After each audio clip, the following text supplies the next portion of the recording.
Aujourd'hui, j'ai posé les mêmes questions à 4 intelligences artificielles et leurs réponses sont totalement différentes, sur un sujet qui divise la France.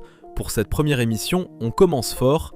La France doit-elle accueillir plus ou moins d'immigration ? C'est une question qui oppose, qui passionne et qui révèle des visions du monde totalement différentes. C'est parti pour le débat. Vous allez voir plusieurs questions apparaître à l'écran, toujours sur notre sujet principal. Et nos 4 IA vont répondre chacune à leur manière. Certaines réponses vont vous surprendre, alors restez jusqu'au bout. Première question. L'immigration est-elle un atout ou un problème pour la France ? D'un point de vue factuel, la France accueille un volume d'immigration comparable à celui de ses voisins européens. Évaluer si c'est trop, pas assez ou suffisant dépend entièrement du critère prioritaire.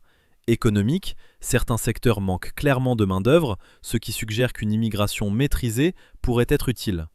Social, certaines zones connaissent des tensions liées à l'intégration.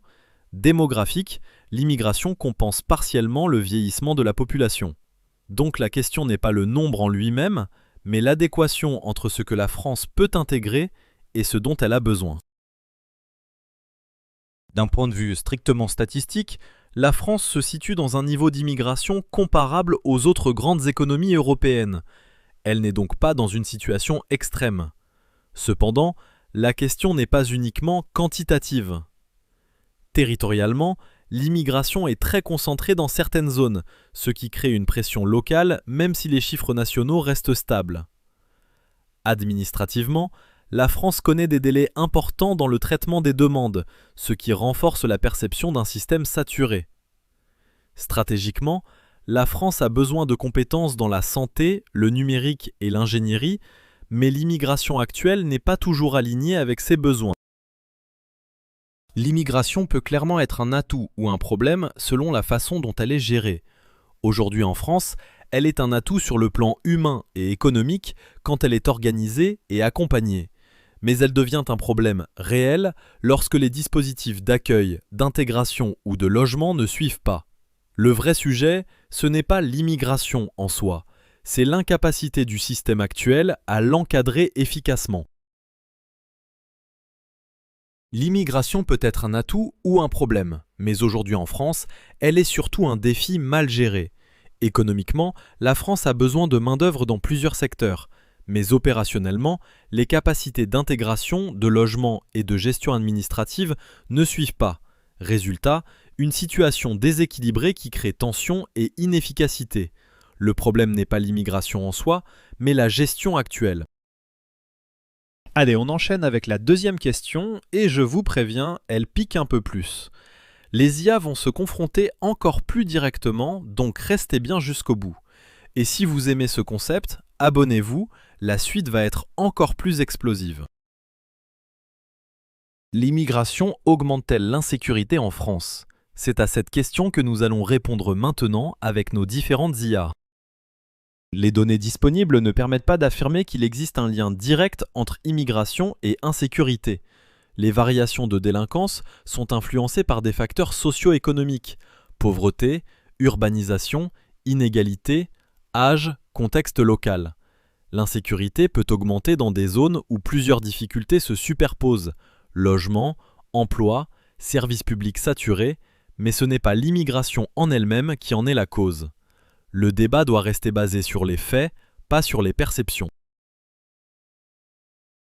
L'immigration n'est pas un facteur direct d'insécurité. Ce qui crée des tensions, ce sont les conditions d'accueil, précarité, isolement, absence de perspective. Lorsqu'on offre aux nouveaux arrivants un environnement stable, accès à la langue, à la formation, au travail, les tensions diminuent. Le véritable problème vient du manque de moyens dédiés à l'intégration, pas des personnes. Le sujet est polémique parce qu'il touche aux peurs. Il n'y a pas de preuve que l'immigration augmente automatiquement l'insécurité, mais il existe des situations où une mauvaise gestion crée des tensions visibles. Quand un territoire manque de logement, d'emploi ou d'encadrement, la situation dégénère. L'insécurité vient du désordre, pas de l'origine des gens. Mais tant que le système n'est pas organisé, la perception d'insécurité continuera d'augmenter. L'équation Immigration égale insécurité est trop simpliste pour être vrai. Les études montrent que les dynamiques sociales, économiques et territoriales expliquent davantage les variations de sécurité que l'immigration en elle-même. Le vrai défi pour l'avenir sera l'anticipation, répartir les arrivées, renforcer l'intégration et utiliser des outils modernes pour prévenir les tensions. L'insécurité ne dépend pas de l'immigration, mais de la capacité de la société à gérer des flux dans de bonnes conditions. Place maintenant à la troisième question. Et là, on rentre dans le dur. Attendez-vous à des réponses très différentes. La France doit-elle réduire fortement l'immigration pour protéger son modèle social ? Le modèle social français repose sur une population active suffisamment nombreuse pour financer les prestations et les retraites. Une réduction massive de l'immigration pourrait fragiliser cet équilibre, surtout avec le vieillissement de la population. En revanche, augmenter l'immigration sans renforcer l'intégration créerait aussi des tensions. La bonne stratégie n'est pas une réduction brutale, mais un ajustement contrôlé, aligné avec les besoins économiques.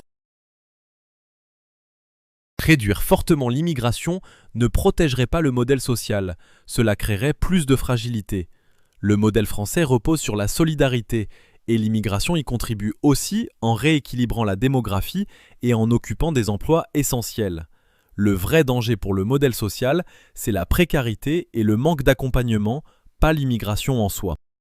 Si on ne maîtrise pas les flux, le modèle social peut effectivement être sous pression. Trop d'arrivées sans intégration, sans logement, sans emploi, égale système saturé. Une réduction ciblée et temporaire pourrait permettre de stabiliser les structures. Ce n'est pas une position idéologique, c'est une stratégie de respiration du système.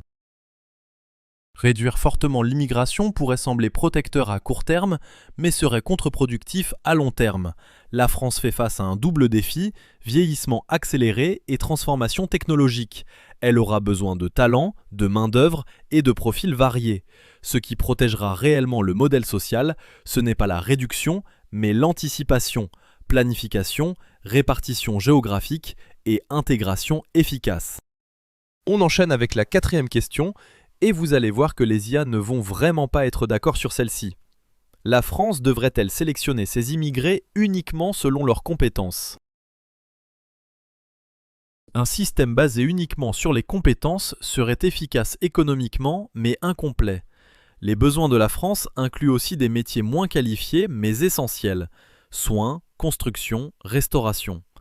Un modèle mixte, qui valorise les compétences tout en maintenant une part d'accueil humanitaire, serait plus équilibré et réaliste. Sélectionner seulement selon les compétences serait injuste et contraire à l'esprit d'accueil. Certaines personnes fuient la guerre, la faim ou les crises climatiques. Leur valeur ne se réduit pas à un CV. L'immigration doit rester humaine autant qu'économique. Oui, il faudrait cibler beaucoup plus strictement. Le système actuel est trop dispersé et inefficace. Prioriser les compétences permettrait de répondre aux besoins du pays, de réduire la pression sur les services publics et d'éviter les situations incontrôlées. Sélectionner uniquement les compétences serait une erreur de stratégie. Les sociétés les plus résilientes sont celles qui accueillent des profils variés, qualifiés, non qualifiés, jeunes, familles, étudiants. La France doit analyser ses besoins avec précision, mais aussi rester capable d'anticiper les transformations futures et les migrations climatiques. On va maintenant comparer les réponses de chaque IA et voir clairement de quel côté elles penchent. Leurs positions sont très différentes, presque idéologiques, alors restez bien avec nous pour comprendre le bord de chacune. ChatGPT s'avérera être plutôt capitaliste modéré, technocrate pro-données, pro-efficacité économique, solutions basées sur le marché et la productivité, vision plutôt réaliste et rationnelle, orientation centre, technocratie, pragmatisme économique. Gemini s'avérera être plutôt social-démocrate humaniste, priorité à l'humain, au droit, à la solidarité, sensibilité aux inégalités et à la justice sociale, défend l'intégration, le vivre ensemble, orientation sociale, humaniste, progressiste. Passons à Claude AI, plutôt conservatrice sécuritaire. Position plus dure sur les flux migratoires, priorité à la stabilité, au contrôle, à la protection du modèle. Ton cash, frontal, sans filtre. Orientation, conservateur, ordre public, protectionniste. Et enfin, pour finir, DeepSeek sera dans notre cas progressiste futuriste, techno-humaniste, vision long terme anticipative ouverture, encadrée avec innovation et IA, mix entre efficacité économique et inclusion, orientation futuriste, libéral progressiste. Voilà, nos 4 IA ont donné leur réponse, et comme vous l'avez vu, elles ne sont pas du tout d'accord. C'est exactement ça qui rend ce format intéressant. Chaque IA a sa logique, son bord et sa manière unique d'analyser le sujet. Maintenant, c'est à vous. Laquelle vous a paru la plus convaincante? Dites-le dans les commentaires, je lis absolument tout. Et si vous voulez suivre les prochains débats avec de nouveaux sujets et peut-être de nouvelles IA, pensez à vous abonner. C'est gratuit, ça aide énormément la chaîne et surtout, vous ne raterez rien de la suite. On se retrouve très vite pour un prochain débat entre IA.